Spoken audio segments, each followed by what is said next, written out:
Student जो खासकर जामिया मिलिया इस्लामिया में बीओनएस मास मीडिया का एंट्रेंस एग्जाम देना चाहते हैं, इसमें दो तीन बातें। सबसे पहले ये कि जो आपको हेडलाइन दिख रहा है साफ लिखा हुआ बीओनएस मास मीडिया का है और सेट ए है और 2017 में पूछा गया है। वीडियो में ये होगा कि जो एमसीक्यू का जो पार्ट है उसके सॉल्यूशन बताए जाएंगे। हालांकि हमने इसका 2016 का अपलोड कर दिया है, ये 17 का है। एक बात और यहाँ पे ऐड कर दें कि अगर आप स्टूडेंट्स इन्फो के द्वारा ऑनलाइन कोचिंग ज्वाइन करना चाहते हैं खासकर बीओनएस मास मीडिया के लिए, ऑब्वियसली अगर आप क्लास ज्वाइन करेंगे आपको बहुत फ़ायदा होगा, क्योंकि हमारे पास जो फैकल्टी हैं वो खासकर बीओनएस मास मीडिया के हैं, तो आपको ही फ़ायदा होने वाला होगा। खैर, अब आते हैं ये कि 2016 में ये था कि 100 एमसीक्यू पूछा जाता था, लेकिन 2017 में जो है पैटर्न बदल गया है। 17 में ये हुआ कि 40 मार्क्स जो है वो एमसीक्यू हो गए हैं और 60 मार्क्स जो है वो थ्योरी हो गए हैं। हम कोशिश करेंगे कि लास्ट से 3-4 सालों का जो थ्योरी जो पूछा गया है उसका एक वीडियोज़ में बनाकर हमको बता दें कि हाँ ये थ्योरी में पूछा गया था, क्योंकि जो भी चीज़ मैं बता रहा हूँ ये सारे जामिया के बिहाफ में है। ठीक है, अब आते हैं क्वेश्चन पे। आपको समझ में आ गया इसका जो पेपर कोड है B38 है। क्वेश्चन नंबर फर्स्ट से आते हैं। सबसे पहले क्वेश्चन देख सकते हैं साफ आपसे, बड़ा ही अच्छा क्वेश्चन पूछा गया। क्वेश्चन ये कहा जा रहा है गेटवे ऑफ इंडिया भारत के किस शहर में स्थित है। इसका करेक्ट आंसर आप जानती है मुंबई। हम आपको थोड़ा मौका भी देंगे ताकि आप खुद भी आंसर कर सके।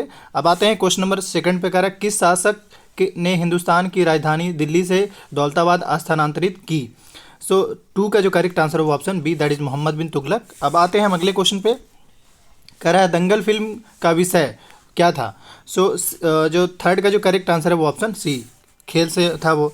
अब आते हैं हम अगले क्वेश्चन पे।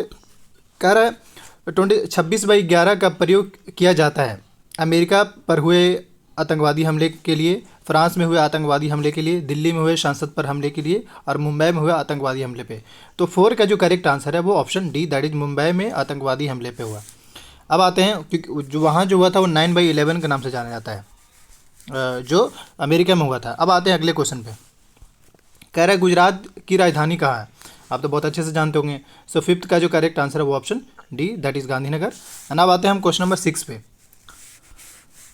क्वेश्चन नंबर 6 हमारा है, कह रहा है थार रेगिस्तान किस राज्य में है। ऑब्वियसली आप जानते होंगे ये जो है आपके राजस्थान में है। अगला क्वेश्चन कह रहा है साक्षी मलिक किस खेल से संबंधित है। तो इसका जो करेक्ट आंसर है वो ऑप्शन डी है, दैट इज कुश्ती 7 का।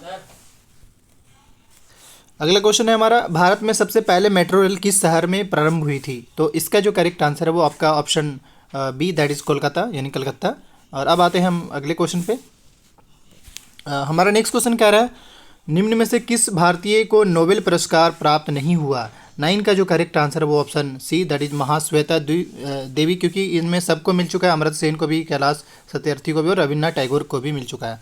एंड अब आते हैं हम अगले क्वेश्चन पे। कह रहा है भारत में कुल कितने राज्य है। अभी अगर ऑप्शन के हिसाब से चलेंगे तो इसका जो करेक्ट आंसर है वो ऑप्शन बी है, बट एक्चुअल में आज के टाइम में 28 है, याद रखिएगा।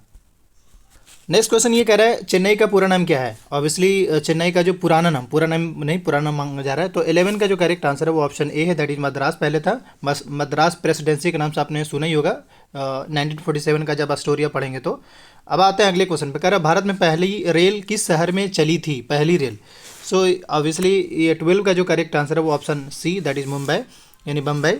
अब आते हैं हम अगले क्वेश्चन पे। कह रहा है क्षेत्रफल के अनुसार सबसे बड़ा महाद्वीप कौन सा है। 13 का जो करेक्ट आंसर है वो option C, that is Asia. और अब आते हैं हम अगले क्वेश्चन पे। हमारा नेक्स्ट क्वेश्चन है, कह रहा है निम्न में से कौन सा देश भारत का पड़ोसी देश नहीं है। पाकिस्तान, श्रीलंका, सूरीनाम, बांग्लादेश। तो ये बांग्लादेश भी है, श्रीलंका भी है और पाकिस्तान भी। सूरीनाम जो है ये नहीं है। और अब आते हैं हम अगले क्वेश्चन पे। कह रहा है भारत की राजधानी कलकत्ता से दिल्ली कब स्थानांतरित की गई। 15 का जो करेक्ट आंसर है वो ऑप्शन बी है, दैट इज़ 1911। और इसी दिन यानी इसी डेट में ही है जो है वो बंगाल जो पार्टीशन है उसको रिवोक किया गया था, मतलब उसको रद्द किया गया था। जो लॉ जो बना था उसको रद्द किया गया था इसी डेट में ही, क्योंकि 1905 में जो है बंगाल का पार्टीशन हुआ था और 1911 में जो है रिवोक किया गया था। सो अब आते हैं क्वेश्चन नंबर 16 पे। क्वेश्चन नंबर 16 ये कह रहा है निम्न में से प्रेमचंद का उपन्यास कौन सा है। 16 का जो करेक्ट आंसर है वो ऑप्शन सी, दैट इज गोदान, आप जानते ही हैं। और अब आते हैं अगले क्वेश्चन पे। कह रहा है लोक चित्रकला की मधुबनी शैली किस राज्य से संबंधित है। ये क्वेश्चन बहुत रिपीटेड है और कहीं भी आपसे पूछ लिया जाता है। सो 17 का जो correct answer option C, that is Bihar. और अब आते हैं हम अगले क्वेश्चन पे। कह रहा है रिएक्टर स्केल का प्रयोग किसकी तीव्रता मापने के लिए किया जाता है। सो 18 का जो करेक्ट आंसर है वो ऑप्शन सी, दैट इज भूकंप। अब आते हैं अगले क्वेश्चन पे, अर्थक्वेक कह सकते हैं। कह रहा है 100 साल पहले 1970 में किस देश में क्रांति हुई थी। 1970, तो ऑब्वियसली 19 का जो correct answer option B that is Russia में हुआ था। और अब आते हैं अगले क्वेश्चन पे, कह रहा है किस राज्य में विधानसभा सदस्यों की अधिकतम संख्या है? किस राज्य में, मतलब सबसे ज़्यादा लोकसभा सीट कह सकते हैं। सो 20 का जो correct answer option D that is Uttar Pradesh. I think वहाँ पे 72 के आसपास हैं एमपी का सीट्स। अब आते हैं अगले क्वेश्चन पे, कह रहे हैं डॉक्टर भीमराव अम्बेडकर ने किस शहर में अपने अनुयायियों के साथ बौद्ध धर्म अपनाया था? 21 का करेक्ट आंसर ऑप्शन है दैट इज़ नागपुर। और अब आते हैं हम अगले क्वेश्चन पे, कह रहा है अंतरिक्ष पर पहुंचने वाला प्रथम भारतीय।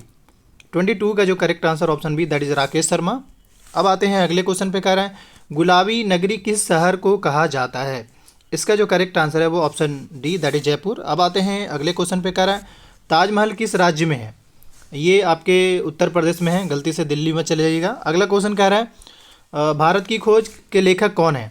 25 का correct answer option C that is Jawaharlal Nehru. और अब आते हैं क्वेश्चन नंबर 26 पे।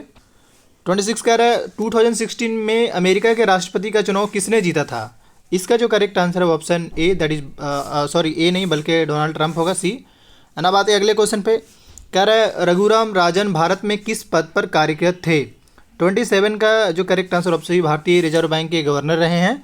अब अगला, क्योंकि आपको ऑप्शन के अकॉर्डिंग चलना होता है, अब कह रहा है गौरी लोक नाट्य किस जनजाति यानी ट्राइब के बारे में पूछा जा रहा है कि किस ट्राइब से हैं ये।